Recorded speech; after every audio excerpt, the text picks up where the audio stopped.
Hi, and welcome back to Tuesday Teaching Tips with Aria Academy. I'm glad you're watching again. Today I want to talk about mastery and what that means. If you don't have a teaching background and you're homeschooling your child, that might be an intimidating concept, but I assure you it's actually very, very simple. What it means is, has your child learned the concept? And when they have learned the concept, then you move on to the next concept. So I will tell you that your entire goal of teaching, of homeschooling, no matter what context you're teaching, actually, your entire goal is mastery. And once a child has mastered a concept, you move on. That's why you see 16-year-olds that have been homeschooled, they're graduating from high school and they're starting college. Because when you master that subject, you move on to the next. There's no need to do it ad nauseum. Your goal isn't to finish the entire set of curriculum that your school district gave you. Your goal isn't to complete every single worksheet, every question to a T on every single piece of paper they give you. That isn't your goal.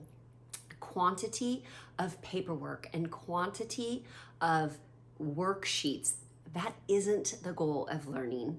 The goal is mastery, and it's actually really simple. You teach a concept, you ask questions that help you gauge if your student understands and if they're ready to move on. You do guided practice with them, and then you let them do independent practice. And that's where you really see if they get the concept, because when you're doing it together, it might seem like they get it.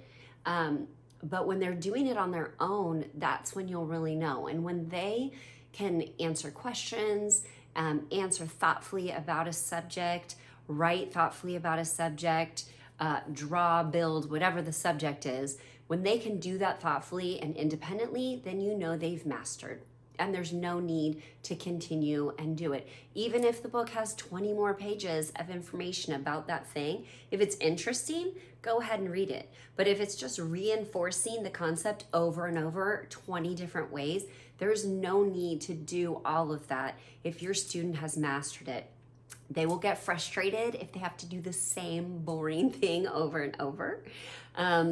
And so it really is better to move on when they've mastered a subject. I hope this was helpful, kind of unwrapping some teacher jargon that you're probably hearing a lot.